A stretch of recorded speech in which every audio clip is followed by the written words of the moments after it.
Bismillahirrahmanirrahim. Assalamualaikum warahmatullahi wabarakatuh. Alhamdulillah, alhamdulillahilladzi farada alaina tatbiqa syari'atihi. Asyhadu an la ilaha illallah wahdahu la syarika lahu wa asyhadu anna Muhammadan abduhu wa rasuluhu la nabiyya ba'dah. Allahumma salli wa sallim ala sayyidina Muhammad wa ala alihi wa ashabihi wa azwajihi wa zurriyyatihi ajma'in. Rabbi shrah li sadri wa yassir li amri wahlul 'uqdatam min lisani yafqahu qawli. Subhanaka la ilma lana illa ma 'allamtana innaka antal alimul hakim. Wa la haula wa la quwwata illa billahil aliyyil azim. Amma ba'du. Mari sebelum kita memulai kaji kita pada bab waris, masih ada tersisa kira-kira tinggal 2 pertemuan. Kita berdoa kepada Allah, mudah-mudahan melalui pembacaan suratul Fatihah, mudah-mudahan Allah penuhi segala hajat-hajat kita. Mudah-mudahan Allah berikan kepada kita kesehatan dan selalu hidayah dan perlindungan. Dan mudah-mudahan ilmu yang kita dapatkan diberikan manfaat oleh Allah Subhanahu wa taala. Ahlinya wa likulli niyatin salihah wa ila hadratin nabiyil mustafa Muhammadin sallallahu alaihi wasallam. Al-Fatihah. A'udzubillahi minasyaitonir rajim. Bismillahirrahmanirrahim. Alhamdulillahi rabbil alamin. Arrahmanir rahim. Maliki yaumiddin. Iyyaka na'budu wa iyyaka nasta'in. Siratal mustaqim. Siratal ladzina an'amta 'alaihim ghairil maghdubi 'alaihim waladdallin. Amin. Pada bahasan yang lalu kita mengatakan bahwa waris itu baru terrealisasi dengan 2 kepastian. Kepastian orang yang punya harta meninggal. Harus dipastikan meninggal baru dibagi harta warisnya. Yang kedua, harus pasti ada orang yang mewarisi.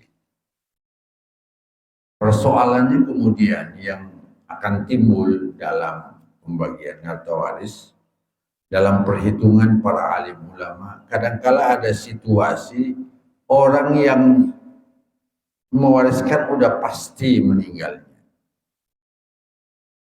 tapi orang yang mau mewarisinya belum jelas kedudukannya. Seperti apa contohnya? Orang yang meninggal sementara istrinya hamil. Kandungan itu kan keturunannya. Cuma dia kan belum pasti. Pasti hidupnya, pasti jenis kelaminnya. Harusnya yang normal itu kita tunggu kepastian itu baru dibagi harta waris. Kan enak. Tapi kan ada kadangkala ahli waris yang tidak bisa menunggu. Karena dia memang butuh harta waris itu. Nah, Islam kemudian hadir. Bagaimana caranya kalau kondisinya seperti ini? Apa solusinya? Belum pasti salah satu ahli waris. Ahli waris yang lain udah butuh, harus dibagi.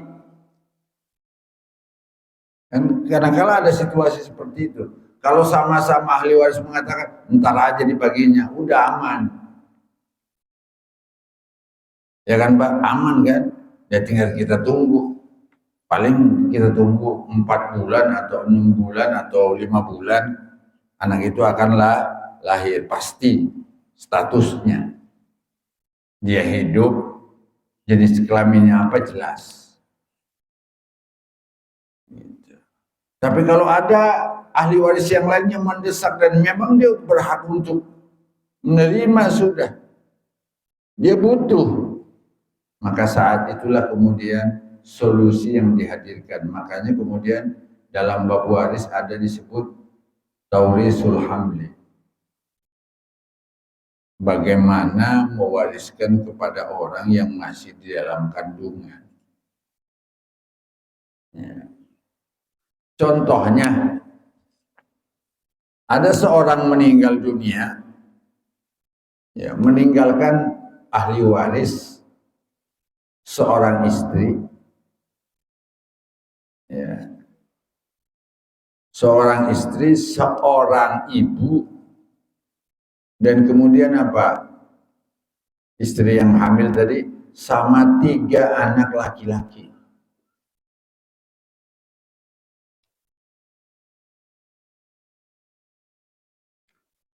Bagian istri jelas 1/8. Mau anak itu hidup yang di dalam kandungan mau enggak, tetap istri bagiannya 1/8. Bagian ibu jelas 1/6. Yang enggak jelas bagiannya itu apa? Adalah 3 anak itu terkandung dengan anak yang tergantung anak yang dikandung. Kalau istrinya, ibunya, anaknya yang 3 berkata, ntar aja dibaginya kalau adik udah lahir. Selesai, nggak ada persoalan. Pasti nanti akan, pas dibaginya pasti semua kedudukannya. Yang meninggalnya pasti, yang menerimanya pasti ada, udah statusnya jelas. Tapi persoalannya bagaimana kalau salah satu kakaknya yang laki itu berkata, enggak, saya butuh sekarang, saya mau nikah. Ternyata dia nungguin harta waris buat nikah. Dan dia berhak. Maka dibagilah harta waris dengan memberikan yang pasti udah menerima bagiannya, dan kemudian memperhitungkan untuk menunda sebagian dari harta waris untuk memastikan dulu kedudukan ini baru dibagikan. Ya. Jadi apa? Ibu jelas dia mengambil istri mendapatkan 1/8, bagikan udah 1/8 buat istri. Ya. Ibu 1/6 udah pasti karena ada anak. Kan ada anaknya, mungkin anaknya kan 4.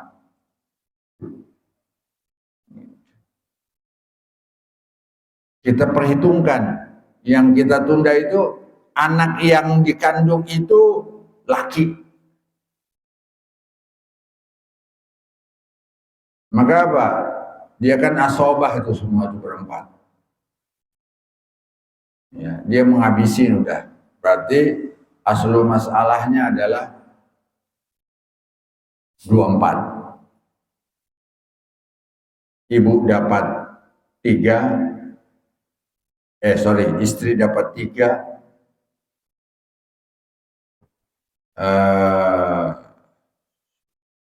Ibu dapat 4. 7 sudah. Sisanya dari 24 adalah KPK-nya kan 24.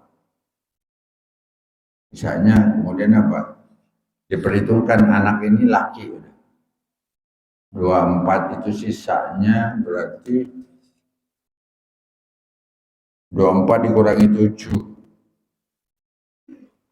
17 ya. 17 ya. Nah, 17 bagi 4. Bagikan. Disimpan satu bagian buat anak laki ini. Itu satu. Pembagiannya seperti itu. Simpan, tunggu nih. Bagikan aja bagian yang udah pasti, yang bisa dibagikan. Yang paling kecil kemungkinan. dibagikan ketiga saudaranya. Jadi bagiannya berapa tadi? 14 dibagi 4. Nah, bagian yang ini kasih aja, yang satu bagian simpan.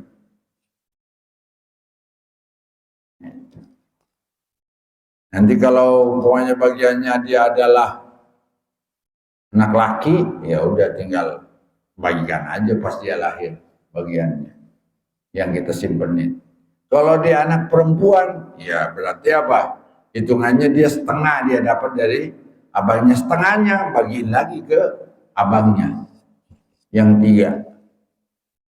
Karena bagian anak perempuan adalah setengah bagian anak laki.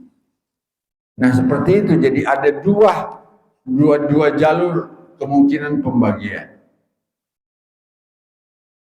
Ya, itu bagi anak yang dikandung. Seperti itu Islam memperlakukan. Untuk kemudian apa? Semua maslahat bisa apa? Terlaksana dengan baik. Nggak boleh kita paksakan. Nggak tungguin dia lahir. Kata anak yang butuh, saya butuh sekarang. Maka apa? Harus dipenuhi semua kemaslahatannya. Karena hukum Islam itu hadir untuk mendatangkan maslahat bagi umat Islam. Itu bagi kalau anak yang dikandung. Sekarang persoalan yang kedua adalah bagaimana kalau ada ahli waris nggak jelas ada di mana. Ya, kayak orang hilang, nggak jelas. Sementara dia nggak ada status hukum mengatakan dia udah meninggal atau dia masih hidup.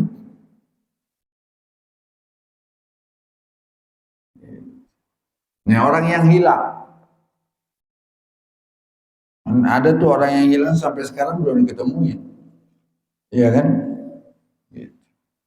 Sementara dia ada dalam daftar ahli waris. Tungguin dia hadir, baru dibagiin kata ahli waris yang lain. Ya, mesti yang kita. Nggak mungkin kita tungguin, Pak. Gitu. Nggak mungkin kita tungguin. Kita harus apa? Dibagiin udah atau waris. Maka apa? Kita harus memperhitungkan kayak tadi, mirip-mirip kayak anak yang dalam kandungan. Ya. Contoh kasus ini, contoh. Nggak mesti kayak begini terus. Ini cuma contoh. Ada seorang meninggal dunia. Dia meninggalkan anak perempuan 1 sama ibu dan istri.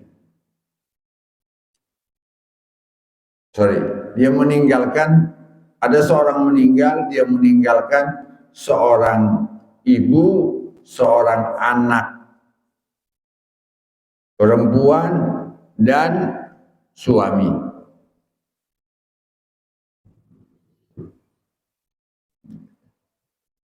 Ada ayah yang ditinggal yang nggak jelas posisinya di mana.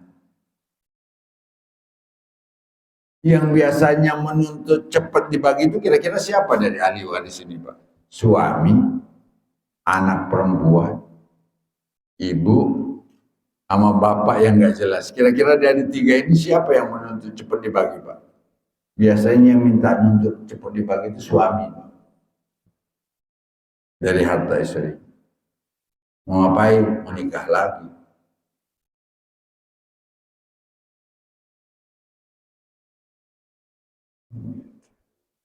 Kalau anak biasanya ntar nggak apa-apa, nanti aja. Mungkin dia juga belum bisa nuntut. Dan suami punya hak itu untuk mengatakan nggak bisa nungguin bapak baru dibagi. Nah, berapa bagian ahli waris? Ahli waris bagiannya adalah Satu, suami dapat 1/4, anak perempuan dapat setengah, ibu dapat ya 1/6, ayah dapat sisanya.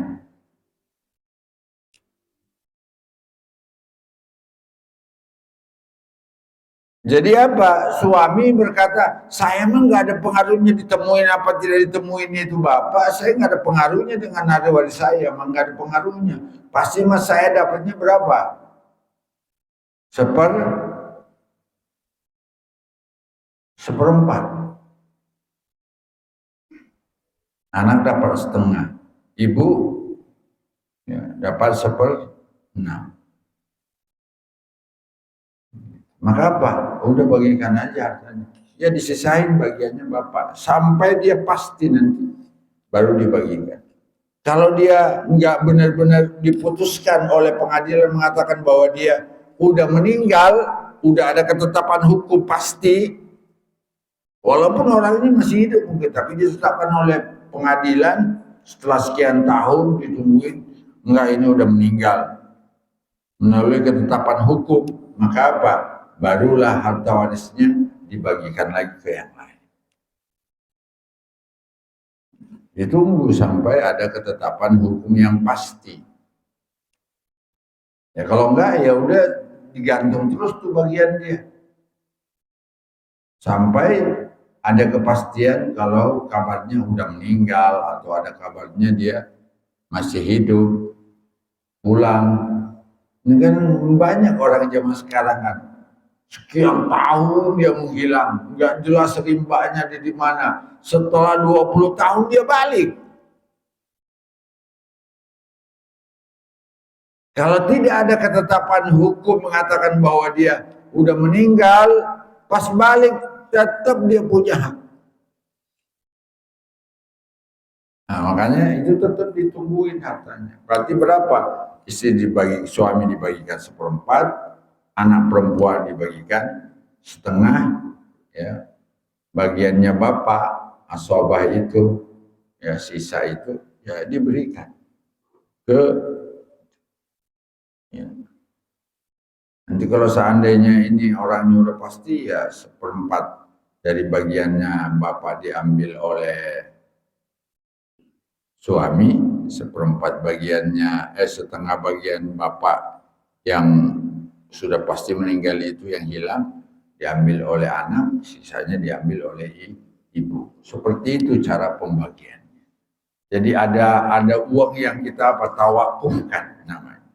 Kita diamkan sampai jelas statusnya. Karena memang hukum waris itu mengatakan begitu. Anda membagikan harta itu kepada orang yang sudah pasti meninggal dan sudah pasti masih ada.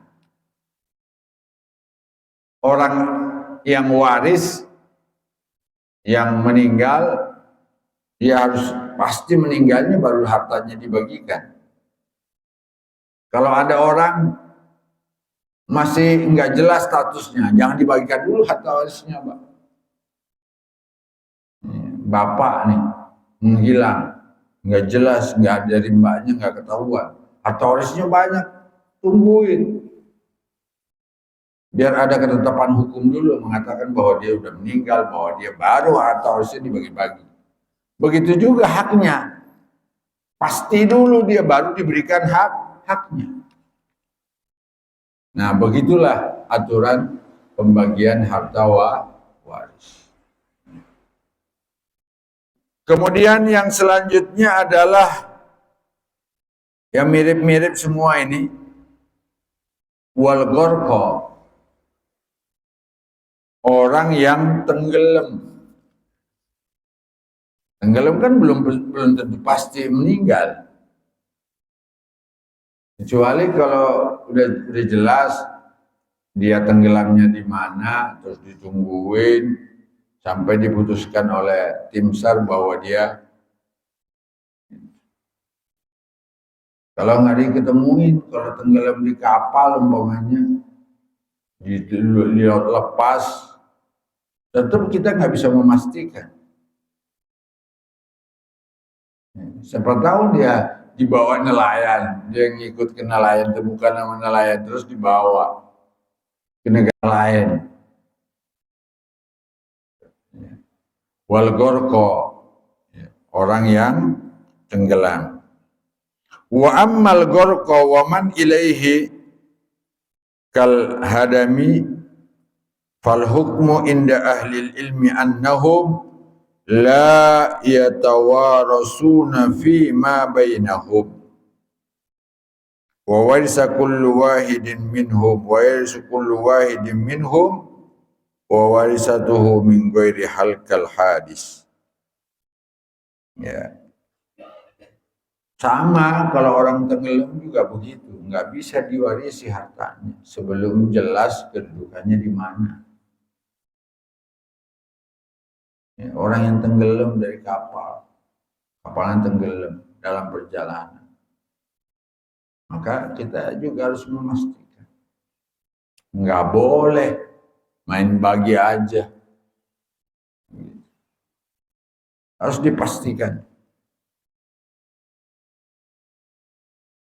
Dipastikan kedudukannya di mana dan bagaimana.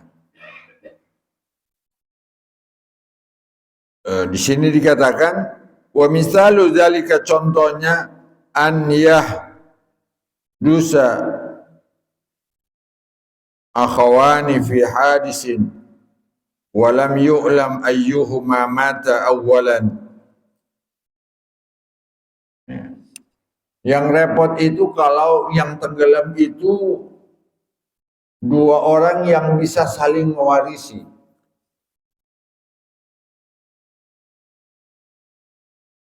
Umpamanya nih, tenggelam dua adik kakak. Sementara apa?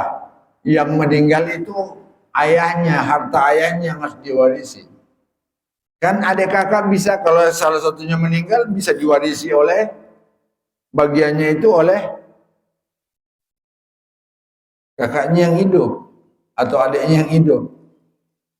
Banyak ada A si B melakukan perjalanan, kapalnya tenggelam, terus nggak ketahuan rimba salah satunya.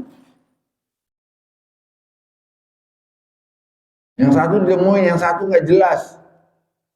Kayak dulu kapal Tampo Mas tenggelam. Kan ada itu yang ditemuinnya baru jelas adanya pas dia balik. Saya dulu dibawa ke Australia. Temukan orang dibawa ke Australia. Ikut kapal ke Australia, dia besar di sana itu. Sementara di sini ada ahli waris yang nungguin. Pengadilan juga saat itu nggak berani Pak memutuskan apa dia udah meninggal atau enggak. Maka harta itu didiamkan, enggak diapa-apain. Kecuali setelah dia jelas kedudukannya. Setelah pulang, baru dibagikan harta warisnya. Orang Sulawesi. Yang repot kalau seandainya kalau enggak saling mewarisi, clear udah dapat. Yang ini yang repot kalau dia bisa saling mewarisi. Kan nunggu tuh kepastiannya. Kalau bapak meninggal duluan, terus anaknya nyusul meninggal, maka anak yang tersisa menjadi ahli waris saudaranya.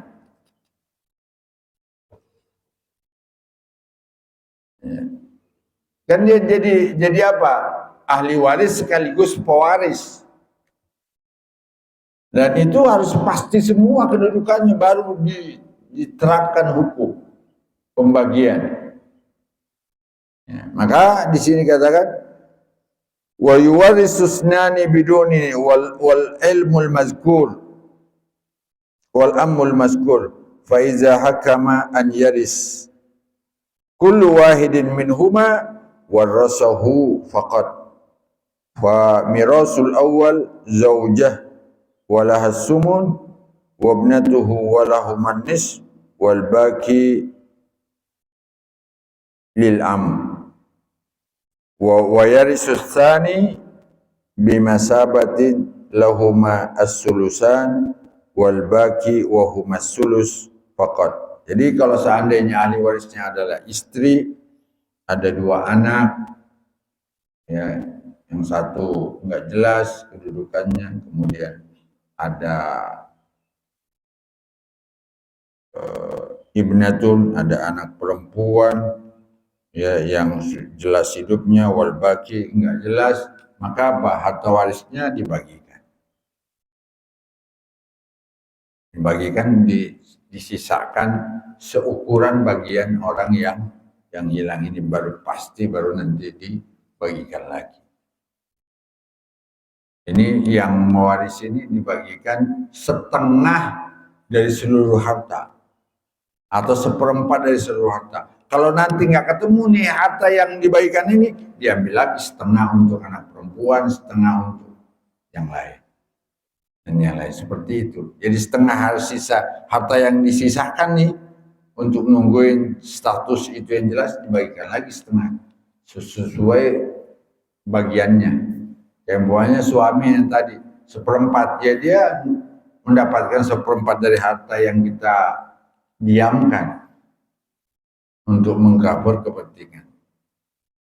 Jadi dibagikan dulu bagian kemungkinan terkecil yang di ahli warisin, tidak full, ya, tidak full terimanya seperempat dari seluruh harta. Sementara apa bagian orang yang diperhitungkan dia ada, nanti ketika dia udah pasti baru kemudian diberikan. Kalau dia pasti hidup diberikan langsung, kalau dia tidak pasti hidup berarti apa? Diberikan kembali kepada ahli waris yang lain yang masih pasti hidup. Begitulah pembagian Islam demi mengcover sebuah maslahat, ya, maslahat yang mempunyai penuntut. Saya menuntut harus dibagi sekarang, sementara statusnya nggak jelas nih yang satu, maka dibagikan aja pada yang maslahat. Kira-kira bagian yang mungkin dibagikan, kemudian disisakan kemungkinan bagian orang yang suatu saat nanti akan jelas kedudukannya. Nah itulah acara pembagian harta waris, ya. Tetap aturan yang main berapa bagiannya itu tetap harus kita kuasai. Ya kalau nggak dikuasai, tinggal minta sama orang, konsultan pembagian harta waris, ulama kah yang bisa membagikan kita. Bagian saya berapa Pak? Sekian. Kalau kita mau mempelajari itu, yang penting kita tahu bahwa itulah keadilan Allah dalam membagi harta waris. Dan mudah-mudahan dengan itu pada gilirannya insya Allah pembagian harta waris akan berjalan dengan baik dan tidak ada yang merasa dizolimi. Kadangkala dalam Islam itu pendapat ibu nggak bisa dipegang Pak, nggak bisa diterapkan dalam hukum Islam. Contoh, umpamanya ada seorang ayahnya meninggal, kata ibunya ntar aja dibagiin kalau saya udah meninggal. Lain cerita kalau ente meninggal mah, ini harta bapaknya. Kan ada tuh begitu, harus dibagikan. Kita nggak bisa mengatakan pendapat ibu ntar aja nah, nggak bisa kalau anaknya butuh. Sama kayak begitu. Baik kan ada banyak tuh ibu kan suaminya meninggal, bapaknya meninggal, nih kata ibunya ntar aja baginya nak kalau saya udah nggak ada. Loh, sementara anaknya butuh harta waris itu dari ayahnya. Maka demi keadilan hukum Allah, kalau sudah pasti meninggal orang yang punya harta, hartanya harus dibagikan. Ya, gitu. Kecuali kalau anaknya kemudian memang tidak butuh, kayaknya anaknya masih kecil-kecil. Atau ibunya ntar aja dibagiin, udah. Mau kemana sih harta itu juga terbaliknya ke dia. Ya baru. Kalau anaknya udah dewasa, udah punya kebutuhan, nggak bisa didengarkan kata istrinya atau kata ibunya. Ya. Apa dia tidak tergolong anak durhaka? Nggak ada urusannya anak durhaka dalam aturan seperti ini. Kamu durhaka sama ibu, ibunya bilang teraja, oh enggak. Ini memang nggak berlaku hukum durhaka. Kenapa? Dia hak itu dia. Malah ibu yang harus adil memperlakukan anaknya ketika dia sudah butuh. Udah pasti kan? Nah ini yang harus kita tanamkan dalam kehidupan pembagian harta waris. Jadi jangan suka mempunyai kebijaksanaan sendiri.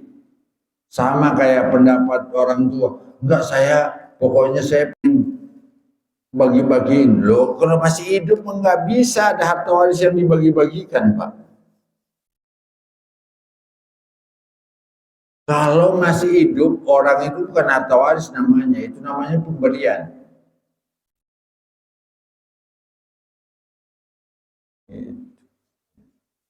Kita enggak, ntar anak saya enggak ada pembagian harta waris. Loh, kalau meninggal pasti ada harta waris. Atau kemudian orang tua berkata, enggak, saya nanti mau itu mau adil aja sama rasa gitu.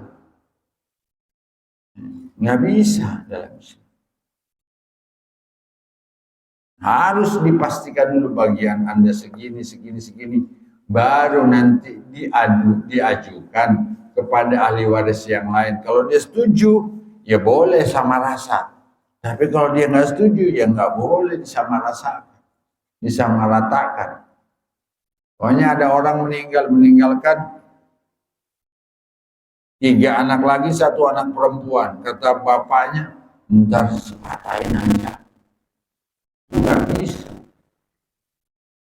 Kecuali udah jelas bagian adiknya setengah dari bagian abang-abangnya.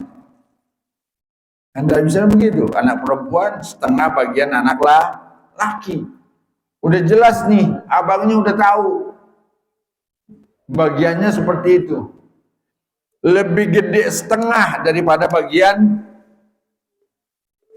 adik perempuan. Udah tahu. Kemudian setelah itu yang bagian konsultan pembagian atau harus berkata, ayahmu dulu berpesan, Anda kan udah tahu bagiannya nih. Udah tahu bagiannya segini. Hakmu itu secara aturan Islam sebegini. Yang kamu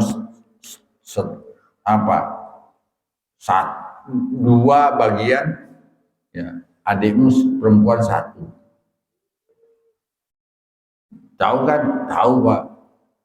Nah sekarang ayahmu berpesan, kalau bisa sesuai kesepakatan dengan Anda, dibaginya sama rata. Kata abangnya, nggak apa-apa, boleh dibagi sama rata.